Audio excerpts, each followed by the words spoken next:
In previous lessons, we worked with algebraic expressions, but in this lesson, we're going to work with equations. And an equation has an expression on the left side, an equal sign, and an expression on the right side. So we will always have a left side, an equal sign, and a right side. And you might get a little tickle out of my artwork here. Whoops. I can't even keep my artwork. My goodness. There we go. All right. An equation is a little bit like a pan balance. That's supposed to be a pan balance. And if you add anything to this side, you can keep it in balance as long as you add it to this side also. If you take away from here, you have to take away from here. If you multiply here, you have to multiply here. If you divide here, you have to divide here. So whatever you do to the left side, if it changes the value, you have to do it to the right side. But you can simplify anytime you want because that does not change the value.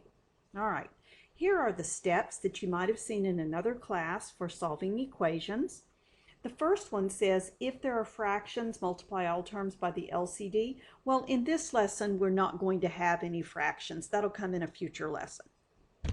So our first step in this lesson, we can skip this for now, will be to simplify the left side and simplify the right side. We know how to do that. Distributive property, combine like terms. Then we will look at it. Now different people do this differently, but in this lesson, I'm going to say take care of the variables first. If there are variables on both sides, you're going to use addition or subtraction to eliminate, well, one of them. Some people like to always eliminate the smaller. It really is optional. Then you're going to focus on the side where the variable ends up. If there's a constant added or subtracted from the variable, you're going to use addition and subtraction to isolate the variable term. Now, these steps together say variables on one side, constants on the other. And then if your variable has a coefficient, you're going to divide both sides by the coefficient of the variable. I hope this is review from a previous class, but let's solve some equations and practice. All right, number one, I have negative 5y plus 6 is equal to negative 2 parentheses 4y plus 6. Step number one, well, I'm going to put a barrier. Step number one says simplify on the left-hand side if you can. There's no simplifying to do. Simplify on the right side. Yes, I have distributive property. So that will give me negative 8y, and negative 2 times 6 is negative 12. So the left side I didn't change, but the right side I did. Okay, I'm looking for something in my toolbar and I'm not finding it. Let me see if okay, well, we'll see if I can find it in a minute. I have variables on both sides. I need to get rid of the variable on one of the sides. I'm going to get rid of negative 8y by adding its inverse. That's going to give me 3y plus 6 is equal to, those are inverses, I'm left with negative 12.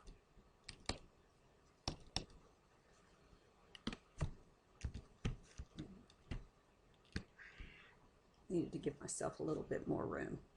Okay, so now I've got my variables on the left, which means if I have a constant here with the variable, I need to eliminate it with its opposite. So I will subtract 6 from both sides. That gives me, those are inverses, so I'm left with 3y is equal to negative, and another negative gives me negative 18. I have accomplished getting the variables on the left and the constants on the right. Now the coefficient of the variable is 3. So I divide by 3. Notice that I did not divide by negative. I divided by 3. That gives me y is equal to negative 18 divided by 3 is negative 6. So my answer is negative 6. Y is negative 6. All right, give myself some more workspace because I guess I'm writing pretty large. Next one, I have 16x minus 5 is equal to 3 plus 12x. I like to have this barrier. Makes me think about the equal sign.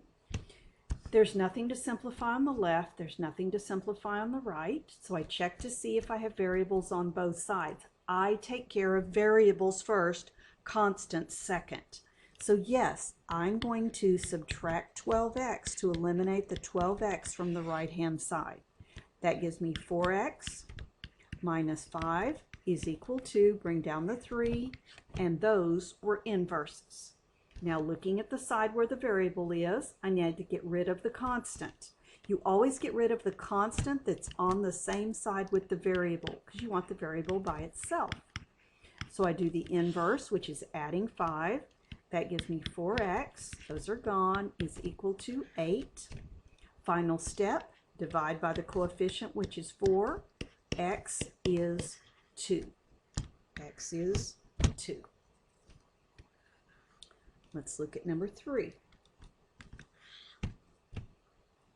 I have negative 2, parentheses, 4x minus 4, close, is equal to 2x.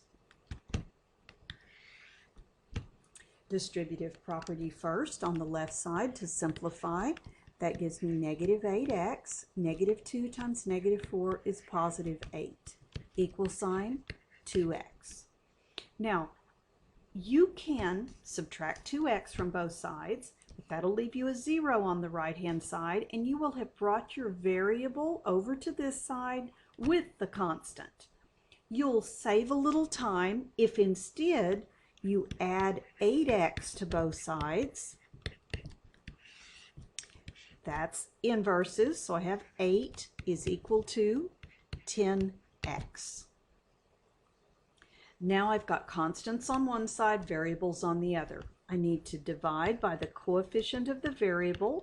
Some people might start to get a little nervous because they're thinking, 10 doesn't go into 8 evenly. No, it doesn't. We're getting a fractional answer. You want to reduce it. 2 is a common factor. 2 goes into 8 4 times. 2 goes into 10 5 times. And 5 over 4 is equal to x. I'm sorry, I think I said 5 over 4. It's 4 over 5. And you would need to use the fraction tool to do that. All right, let's look at this one.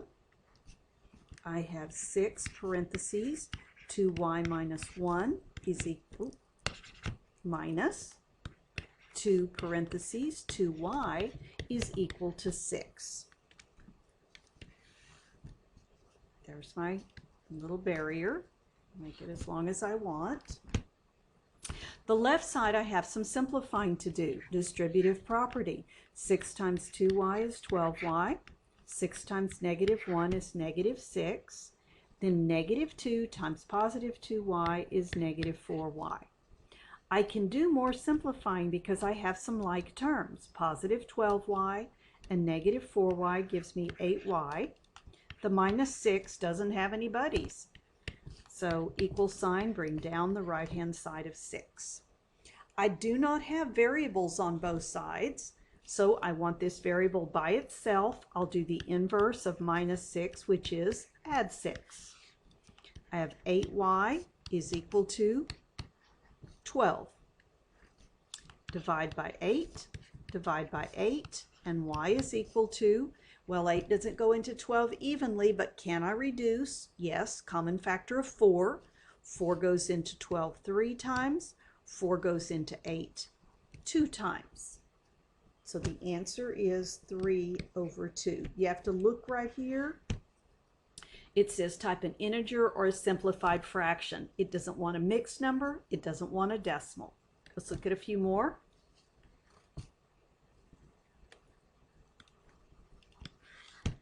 Oops, give myself some workspace.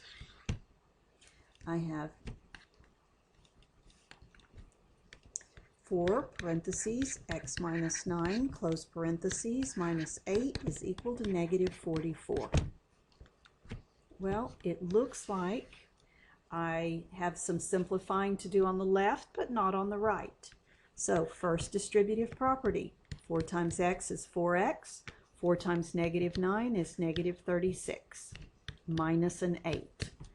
I can simplify more because I have a negative 36 and I have a negative 8. They're both negative, add them up, keep the sign. That's 4x minus 44. And copy down the right-hand side, which just coincidentally is negative 44, but that's just a coincidence. Now, I do not have variables on both sides, so I focus. I want this 4x by itself. I'm going to need to do the inverse, which is add 44 to both sides.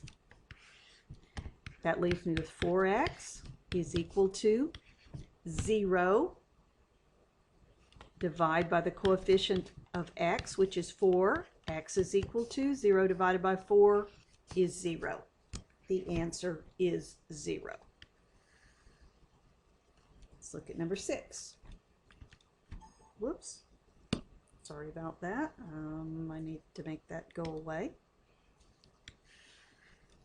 All right. The next one, I have 7 parentheses y plus 8 plus y is equal to 4 parentheses y plus 4 plus 6. Wow, looks like I have a good bit of simplifying to do. When the problems get really long, what it usually means is that you have more simplifying to do. On the left, 7 times y is 7y, 7 times 8 is 56, and then I have a single plus y. I'm going to go ahead and finish simplifying the left-hand side. It is not changing its value, it's just cleaning it up. Here's an implied 1y. 7y and 1y is 8y plus 56. So it took me 2 steps to get that simplified. Same thing's going to happen on the right. 4 times y is 4y. 4 times 4 is 16 plus 6. Now my like terms are with the constants. 4y doesn't have any like terms. 16 and 6 is 22. Took me 2 steps to simplify the left and 2 steps to simplify the right. I have variable terms on both sides. I'm going to subtract 4y from both sides. That gives me 4y plus 56 is equal to 22. I need to subtract 56 because remember I want to get my variable all by itself. So that leaves me with 4y. Those were inverses equals. I have a positive 22 and a negative 56, which should give me, if I can subtract upside down, 34, and it's negative because the 56 was larger. Divide by 4, divide by 4, y is equal to, 4 does not go into negative 34 evenly, so I'll reduce with a 2. So I'm going to get negative 17 over 2. 2 went into negative 34, negative 17 times. 2 went into 4, 2 times. So my answer is, I would take this one, and then I would fill in negative 17 over 2. Okay, we have 2 more to do. Looks like a lot of simplifying again. I have 14x minus 20 minus 3 parentheses 4x minus 8. Well, it looks like I overlooked that is an equal sign. Plus 2x plus 4. Let me take a quick look and make sure I have it. 14x minus 20 equals 3 parentheses. Yes. Okay. Well, we have lots to simplify. Not on the left though, that's just 14x minus 20 equals. On the right, distributive property. 3 times 4x is 12x. 3 times negative 8 is negative 24. Plus a 2x plus a 4. I can do more simplifying on the left side because I have x's and I have constants. So I'll just copy down this 14x minus 20 equals. I have 12x and 2x for 14x. I have negative 24 and positive 4. Subtract, keep the sign of the larger, negative 20. You might notice something about this, but let's just proceed. I have variables on both sides. I need to get rid of 14x, but what happens is I get rid of all the variable terms. And I'm left with a statement that is not really going to tell me what x is. Well, it's going to indicate it. When your variables eliminate from the right and from the left, you have to look at the remaining statement. If the remaining statement is a true statement, negative 20 is equal to negative 20, that means that no matter what x is, this is going to be a true statement. So when you have a statement that is true, your answer becomes all real numbers. All numbers. If you put 5 in the place of x, it'll be true. If you put 30 in the place of x, it'll be true. It'll be true for any number. When that happens, we pick the solution is all real numbers. That may have never happened to you before. All right, let's see what's in store for us in the last one. I have 8 parentheses, x minus 2 plus 6 is equal to 5x plus 3 parentheses negative 4 plus x. Once again, it looks like I have a lot of simplifying to do. On the left, 8 times x is 8x. 8 times negative 2 is negative 16, and I have plus 6. Let's finish simplifying the left-hand side. I have an 8x, I have negative 16, and positive 6. Subtract, keep the sign of the larger, that makes negative 10. On the right side, the 5x just stays, and I distribute the 3. 3 times negative 4 is negative 12. 3 times x is 3x. Combine like terms. I have a 5x and a 3x for 8x, and I have a minus 12. All right, so it took me 2 steps to simplify the left and 2 steps to simplify the right. Now I have variables on both sides. Uh-oh, same variable again. When I eliminate one of them, it turns out that it eliminated both of them. This time, though, the remaining statement is false. And what that means is there is no number that you could put in the place of x. There's no solution that's ever going to make this a true statement. This means no solution. And there it is.